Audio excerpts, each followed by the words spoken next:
interrupt this program to bring you Courage, the Cowardly Dog Month. Whole month of Courage, the Cowardly Dog. First appearing in 1996, it was picked up by Cartoon Network, who work in the middle of Burbank, and directed by cartoonist John Dilworth. Though many years have passed since the original air date, it's now time for Zack to celebrate this great show. Well, old sport, what do you think? Neat. Hey guys, Zack here, and welcome back to Courage Month. So this episode is actually kind of one of my personal favorites. It actually introduces Snowman, who is kind of one of my favorite Courage the Cowardly Dog villains, and for reasons that I will actually get to in a minute. But this also is paired with the precious, wonderful, adorable, lovable Duckling. I'm going to have to shorten that for the actual review as well as for the title because, well, long story short, it's not going to actually fit in the. I don't think it's going to fit in the character limit for titles. So without further ado, I think I am just going to get started with this review. So let's just get into it.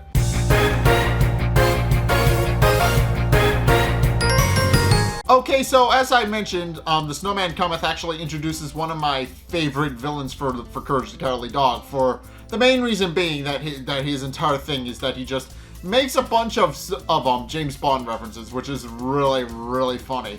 He introduces him, the way he introduces himself is similar to how James Bond originally introduced himself when Sean Connery did the role. So yeah, it is kind of funny in that regard. But in any case, it starts off with the bags actually at their timeshare in the Arctic Circle, which apparently they have.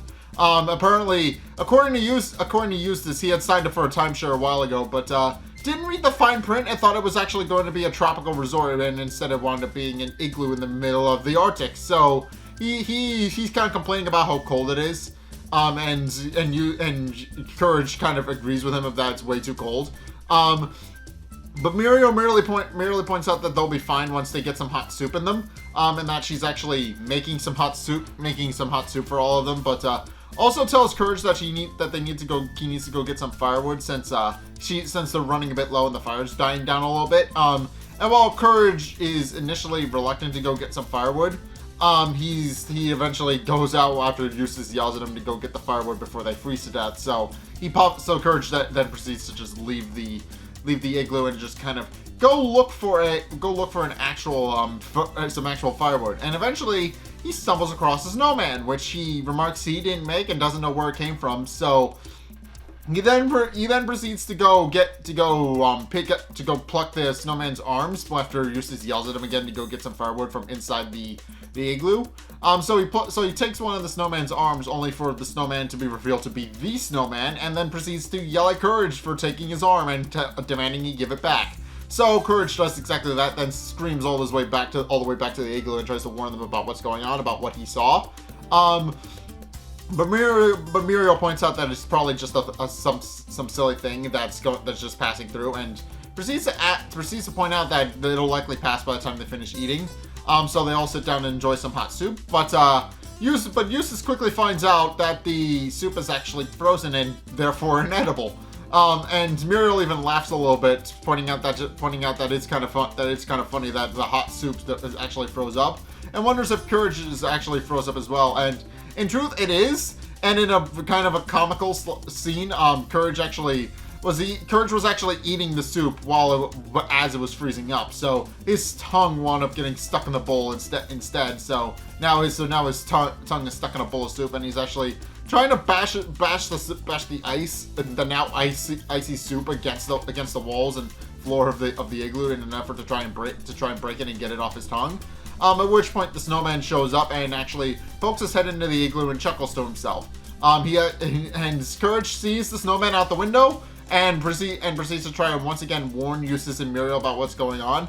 And then proceeds to take them outside and try to show them the snowman. But by this point, the snowman has actually completely disappeared.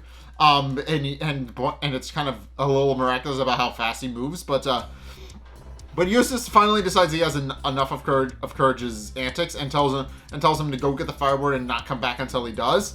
And then to entice him to actually go and find the firewood, he pulls out his voodoo mask, which he apparently took with him for the trip for whatever reason. and then proceeds to scare Courage off, and Courage goes looking for firewood.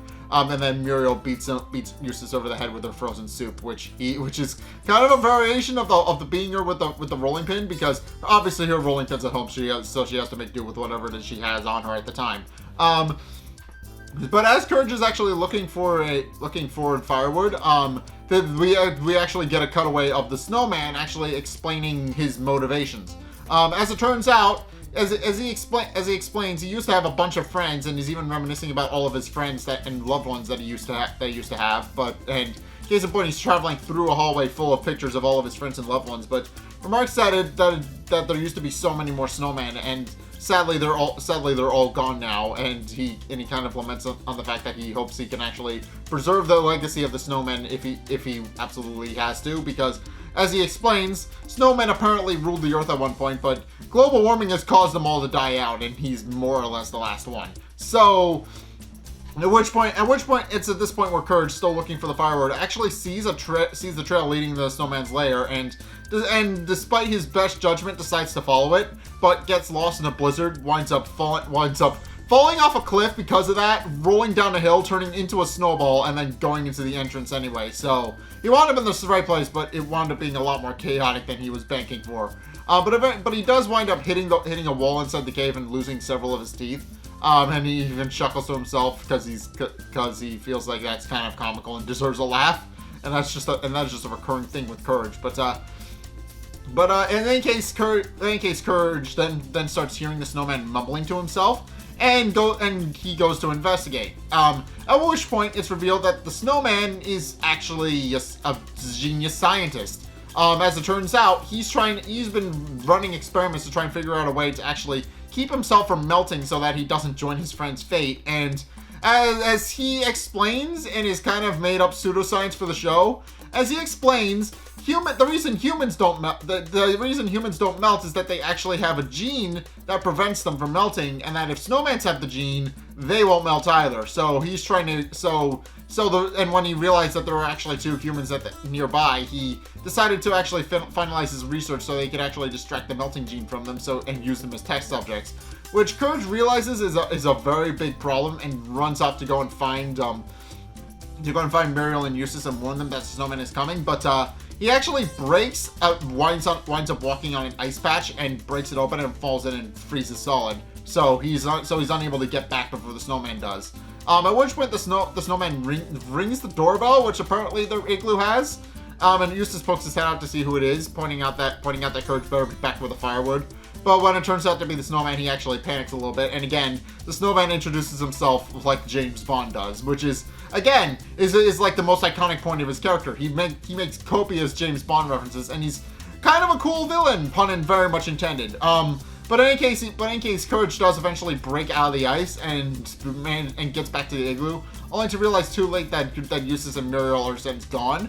And realizing there's only one place they could be, he decides to grab the sled that they apparently took to their igloo timeshare, and tries to mush with it, only to realize that there's nobody to actually pull the sled, so he starts pulling it himself. And he goes up and over the mountain that leads to the snowman's lair, and also on the latter half of the sled actually outpaces him, although he is admittedly having a bit of fun, and he winds up getting run over by the sled and winds up landing in it. So he winds up going down the mountain and in front of the snowman's lair, where the snow, and then Courage pokes his head inside, where the snowman is currently in the process of extracting Eustace's anti-melting gene so that he can preserve himself. And the snowman remarks that once he's done, he'll be able to live forever. But Eustace won't be so lucky once he's done with it. But eventually, the snowman does successfully extract Eustace's anti-melting gene, and puts it in a test tube so that he can use it on himself. And the snowman is satisfied about the fact that he now has what he needs to actually preserve himself. But it's at this point where Courage actually runs in and because the sled actually goes through the layer, he actually runs into the snowman and causes him to drop his anti-melting gene. And the snowman then starts to complain that Courage should realize what he's done, and then proceeds to call him a stupid dog, which Eustace sympathizes with, pointing out that Courage never does anything right, which isn't true, but Yeah, but in any case, the snowman then pulls a lever on his workbench, which causes a bunch of icicles to actually trap Courage in a circle of. And realizing he now no longer has the melting gene from Eustace, he moves on to Muriel to try and extract her melting gene. But Courage is smart and actually remembers that the icicles are made of ice, and therefore they melt when they're licked a whole bunch. So Courage just licks one of the icicles and then proceeds to not only slam a pitcher from the snowman's workbench onto the snowman's head so that he starts struggling with it and can't get it off his head. But then he scoops up Muriel and Eustace and puts them in the sled and then proceeds to pull the sled away from the snowman's lair. And Courage believes he's actually successfully lost the snowman until it's revealed that the snowman actually caused an avalanche so he could actually catch up to Eustace, Muriel, and Courage. Muriel actually just states that they hope they can actually outpace the snowman, and hope that they'll be able to actually keep away from him. And Eustace actually complains that he's actually starting to feel a bit warm. So yeah, it is starting to heat up a little bit. But eventually Courage winds up on a frozen lake, and remembering what happened to him earlier and realizing that the snowman won't be able to stop himself, Courage actually breaks up the ice that they're on so that they actually float away on an iceberg, while the snowman actually realizes too late that he's going to fall into freezing cold water and falls in.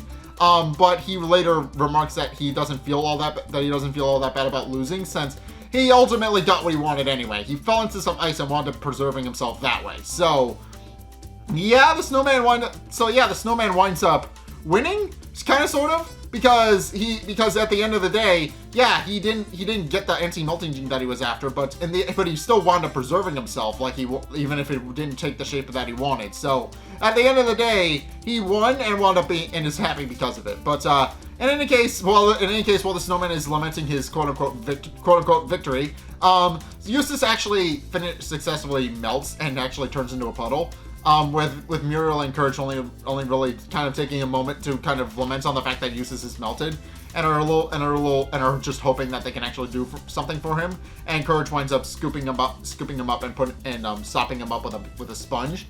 And then a cruise liner actually comes by and rescues him and takes him home. And shortly after, Muriel and Courage bring Eustace out into a pitcher, much to his chagrin. So yeah, long story short, I think the snowman is like one of the few villains to actually succeed in his goals, because obviously, albeit not in the way that he was intending, but his end goal by the end of the episode was to preserve himself forever so he didn't melt, and he wound up freezing himself solid by accident, so he got what he wanted, even if it didn't take the form of the way he wanted. So yeah, the snowman won. That's the long story short of it. He wound up extracting the anti-melting gene, which caused Eustace to melt but not die.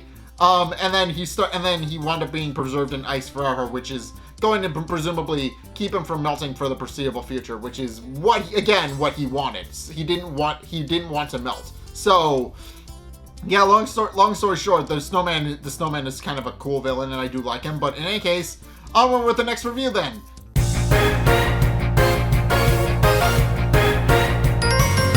Okay, so this episode, the precious, wonderful, adorable, lovable duckling is, it's about a duck that Eustace winds up raising. So yeah, the episode, and also the duck may or may not be obsessed with being Eustace's only caretaker. But in any case, the episode starts off with it just being a typical day on the Bag farm. There's birds, and like while Courage is just playing outside, he actually sees a lone egg in a nest, and decides that he's going to bring it home to give it a worm carrying home.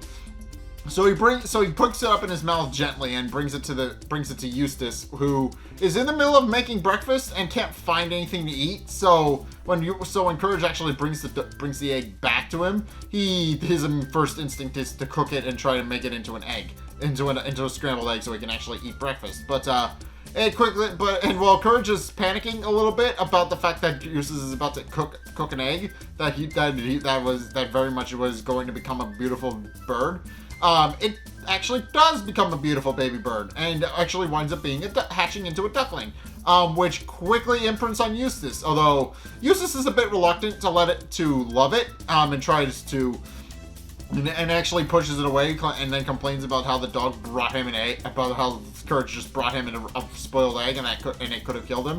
And the Duckling quickly picks up on the fact that Eustace doesn't like Courage all that much, so he decides to beat Courage with a shoe on Eustace's behalf, and from that point on, Eustace and the Duckling are fast friends. So, at this point, the Duckling starts pampering his quote unquote mama.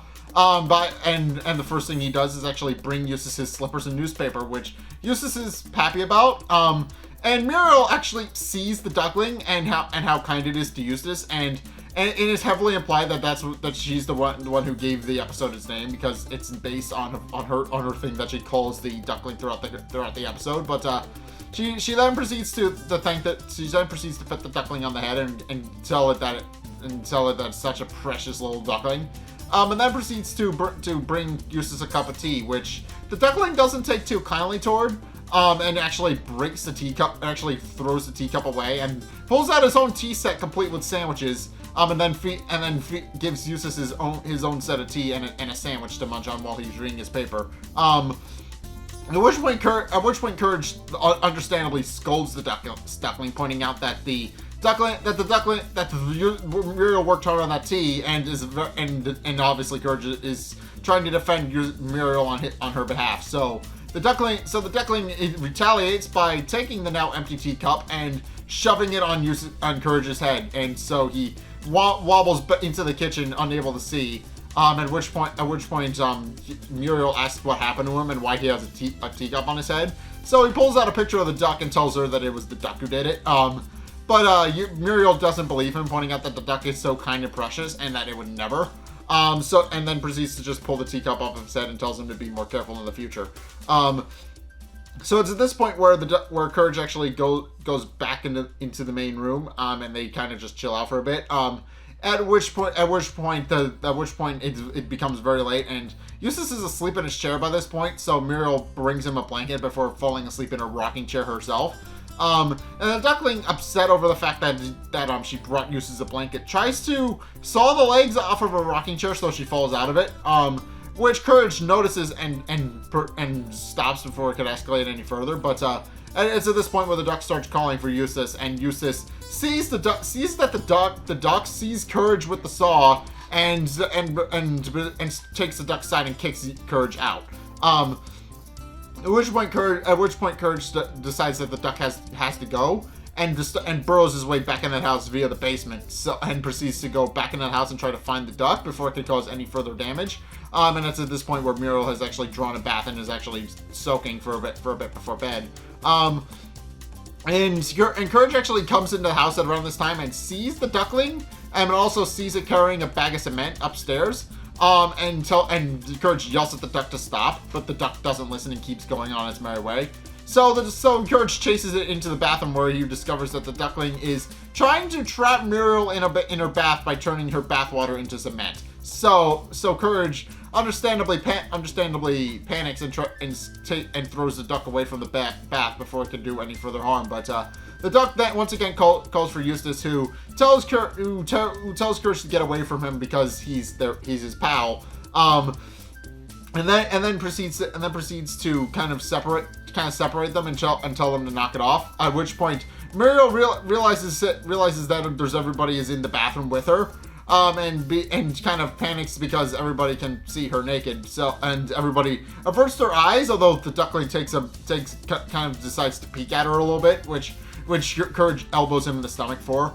At which point Muriel runs out of the bath covered in soap, so we don't actually see anything. So, that's not a thing that this cartoon is. It'll show a lot of lines, but that is not one of them. At which point the duck proceeds to throw Courage into the now contaminated bath, and Eustace merely remarks that now Courage is a wet stupid dog and leaves, and Courage just sends been encased in cement, and the Duckling sticks its tongue out at him and then leaves the bathroom as well. And then Courage then proceeds to try and break himself out of his cement casing, which takes most of the night and well into the morning. At which point Courage then finally remarks that the Duckling really has to go now, and proceeds to go back into the house. And by this point, the duckling has actually rigged another trap for Muriel, since they're in the middle of eating breakfast. They're eating pancakes, and the duckling is helping feed Eustace, but Muriel is actually providing the pancakes and actually cooking the pancakes and providing syrup for Eustace. And well, long story short, the duck isn't too happy about that. So what it does, and this is where cartoon logic kind of plays in a little bit here, it rigs an anvil onto Muriel's fork, so that when she picks up the fork, the anvil lands on her head. And the duck makes up a big play of actually helping Muriel into her seat. But then Muriel starts realizing that she needs butter, she needs tea, she needs syrup, a whole bunch of other things that she needs before she can actually pick up the fork. And the duck kind of gets exasperated with her a little bit and actually keeps bringing her the things for her so that she can actually set off the trap. But by this point, Courage has actually freed himself and made his way into the kitchen, sees what's about to happen, and pushes Muriel to safety and tries to stop the anvil from landing by grabbing onto the fork. But the duckling isn't too happy about that and climbs up onto the anvil and tries to knock it down. But Courage proves to be more resilient than that, so he starts pouring syrup on the rope so that Courage will actually slip and lose his grip. So, which Courage just laps up so that he actually doesn't lose his grip. Which point the duckling, out of options, just throws the syrup jar at Courage's head, which causes him to finally let go, and the anvil lands on him and sends him into the basement. So yeah, he gets hit by the anvil. He goes through the kitchen floor and then into the bag's basement, where he kind of burrows his way out and throws away the anvil.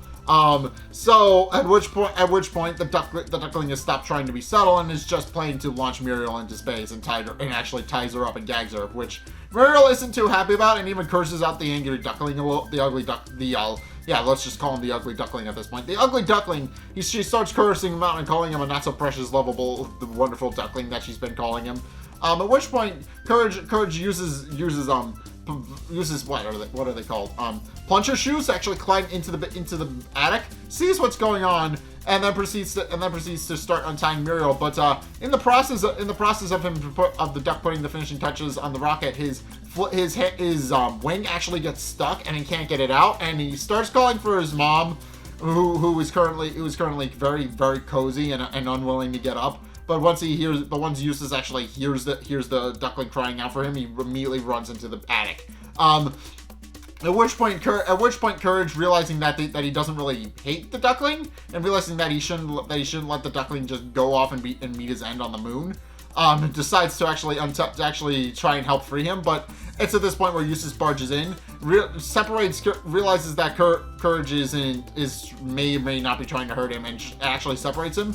And then the rocket actually launches off, and Eustace grabs the rocket and goes with the duckling into space, which winds up working out because of that, the duckling is actually Eustace's sole caretaker. So while they are stuck on the moon and with limited resources, the duckling doesn't really complain all that much, since it wound up working out for him, because that is all he wanted. He wanted Eustace to himself, and now he has exactly that. But yeah, this episode is interesting in that this is one of the few living creatures that Eustace actually imprints on and actually winds up developing affection towards, because obviously the duck takes care of him and feeds him and keeps him better.